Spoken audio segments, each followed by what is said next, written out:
Well, it's Friday. The Colts play Sunday, and they host the Denver Broncos. So, what do? We bring on the man with the knowledge. Please welcome the fabulous voice of the Indianapolis Colts, the one and only Matt Taylor. Good morning, Matt. How are you? Snowman, what's happening? How you doing, Mr. Taylor? I'm How great, about them guys. Colts? how Yes, about sir. them? How about them Colts? How about it, Matt? You guys got a little mimosa going, huh? What are we Ye- doing? Well, it's coffee. It's coffee here for me. Well, This some Irish coffee, I suppose. yes, absolutely. How about that performance by the Colts this past Sunday? Yeah, that was a butt whooping. It was really good to see. It was really refreshing. I mean, I've said it all week. The Colts have been in a lot of dogfights lately, right? Last year, 13 one-score games and a lot of games that came down to the last 4 minutes, play here, play there. And, that 25-point drubbing of the Dolphins wasn't even that close, as you guys know. Some late mop up yardage and a late score by Miami to kind of make it a little bit more respectable. But really refreshing performance by Indianapolis. Complimentary football, all three phases pulled their weight. Daniel Jones looked spectacular. The defense looked multiple, versatile, game specific, like they've been saying that it would be all off season long. So yeah, at least for one afternoon, it was a terrific performance by the Colts, and now they're looking to stack it with another win. I was going to Yeah. ask, how comfortable did Daniel Jones look in that game? It seemed like he really has come into his own. Even just one game, he came into his own.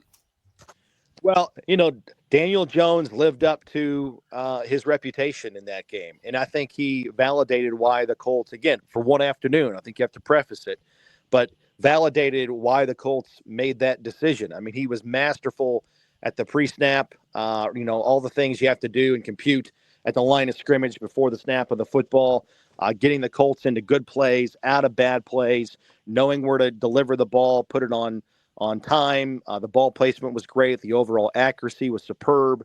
Spread it around, got the ball out to 7 different receivers for the game, but also took the chunk plays as well. I mean, to be fair, some of those were yards after the catch, but those are important. And you have to, put it on your receivers to be in a position to give them an opportunity to get yards after the catch. And so they had 8 plays in the passing game, over 15 yards, but they also took their shots down the field. He had the 27-yarder for a touchdown to Pittman. He had the 36-yarder to Pierce. And those are so important. Every quarterback has to win in the pocket 4 or 5 times a game and make game-winning throws. And in a game like last Sunday, when you win by 25 points, some of those plays are going to get masked and they're going to get sort of lost in the dominant performance by the Colts. But those were there, and they're going to have to show up throughout the course of 60 minutes on Sunday against the Broncos, especially with how good they are on defense. But it was really encouraging to see Daniel Jones, make the easy completions, the high completion percentage throws, but also being able to, push the ball down the field, get the ball into the hands of his playmakers on the outside, and that's going to stretch out the defense sideline to sideline. It's going to open up the game for Jonathan Taylor in the run game. And it's exciting to see, again, after one game, the potential of this offense on how lethal it can be when you got the run game going, the offensive line protecting, road grading in the run game. It's just exciting to see what that potential could be. I want to talk about the offensive line and how great they were blocking, not just for the run game for Jonathan Taylor, but keeping Daniel Jones upright. That's big to give him a chance to throw the football down the field. Yeah, and the best part of it was you had Tanner Borellini becoming the full-time starter at center. You had Matt Gonzalez now the full-time at right guard. And for Gonzalez, it was his first career start at right guard after being primarily the swing tackle last year. So those guys acquitted themselves very, very well. And you couple them with the stalwarts that have been on this offensive line now for a while, and Ryman and Nelson and Braden Smith. There weren't a whole lot of chinks in the armor last week. I mean, I think if you watch the tape, you have to get out the microscope to find the negatives. There was one leakage on a kickoff return that Miami had. There's maybe some things that you point to on defense. When the top two defensive tackles aren't in the game for the Colts, and DeForest Buckner and Grover Stewart, there's still some concerns about being able to consistently stop the run when you've got the backups in there. But Those things, I say this all the time. The analogy I use there is like bullpen help in baseball. Everybody needs it. There's not a lot of it, right? So, that's something that the Colts are just going to have to hopefully overcome and deal with and kind of scheme around. But other than that, it was about as perfect of an afternoon as you can have in modern day NFL football. There are two plays on Sunday that marked the Colts' day, and that's the two turnovers they forced against Tua in 3 snaps. That's crazy, and they turned them both into points. Yeah, they had 3 turnovers for the day. They had 17 points off of takeaways by the defense. The Colts didn't turn the football over.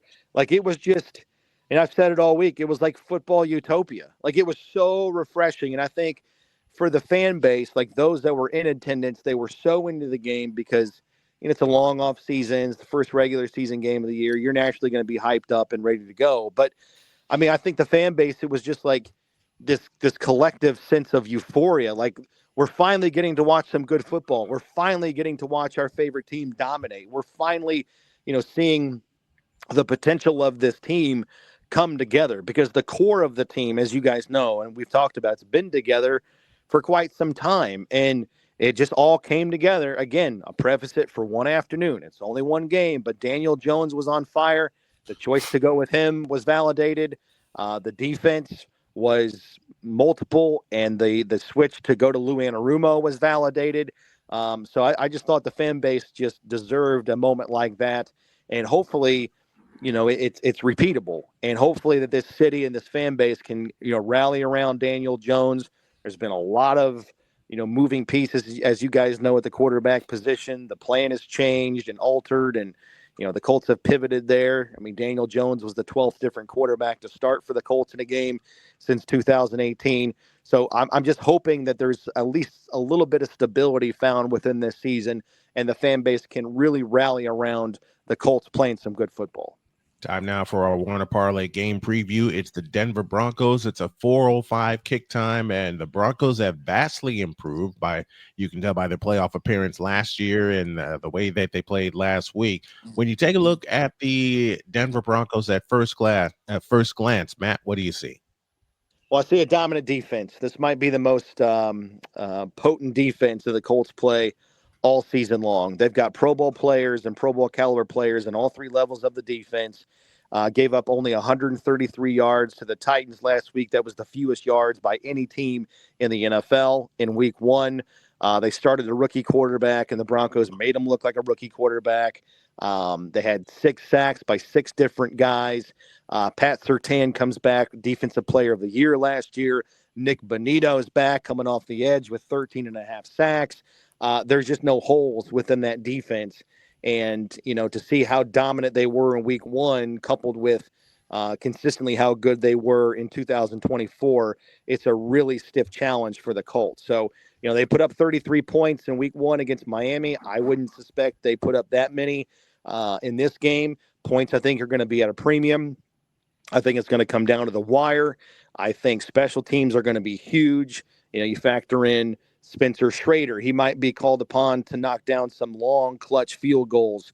He was a perfect 4 for 4 last week. And the Colts got to do a better job of containing Marvin Mims. Mims last year was a component as to why that game last year in Denver in week 15 got a little squirrely on the Colts. He had 2 punt returns for 91 yards, including a 61-yarder in the second half that helped break that game open. So the Colts are going to have to be good in all 3 phases of this game, but specifically on offense, they're going to have to be efficient, take what's there, try to get some big plays, yes, but when there's a chance to score, the Colts are going to have to, because they're not going to get too many opportunities, and that's all due respect to how good that Denver defense is collectively on that side of the ball. One final note, you and I talk about it. We have talked about it since we've been together on the air. How big is third down going to be defensively for Indianapolis? Well, it's huge, and we have talked about that. And Bo Nix is on the other sideline, and he's going to be the quarterback in this game. And he's looked a little bit choppy against the Colts last year. 3 turnovers, 3 interceptions, which was a career high. But he also threw 3 touchdowns. So he had the highest of highs and the lowest of lows in one game from a rookie quarterback last year. And then last week, had 3 turnovers as well. But that's just how good that defense was. They kept them in the game and ultimately were good enough to win that football game. But yeah, they still need to rattle and confuse an overall still pretty inexperienced player in Bo Nix. This is going to be just his 19th career game in the NFL, and Lou Anarumo played him last year. So he's got some familiarity on Bo Nix's strengths and weaknesses and how he likes to get the ball out fast. The one thing the Colts are going to deal with is just some injuries in the secondary. Charvarius Ward probably won't play in the concussion protocol. Jalen Jones, heavily doubtful to play with a hamstring injury. So the depth at the cornerback spot is going to be tested. And so I don't know if that's going to affect the Colts' ability or how it affects the Colts' ability to be game specific and multiple in the back end and try to disguise some things for Bo Nix in the line of scrimmage. They're going to try and pull that off. That's key to being really successful on third down in the passing game. That's my good buddy, Matt Taylor, the fabulous voice of the Indianapolis Colts, joining us this morning, providing a game preview as the Colts host the Denver Broncos Sunday at 4:05. Matt, always a pleasure, my brother. Thanks for coming on. Appreciate it. Sorry, Snowman, I lost you, man, but all good to be with you. Always enjoy it, and have a great weekend. Thank you, partner. Appreciate it. All right, man. Be good.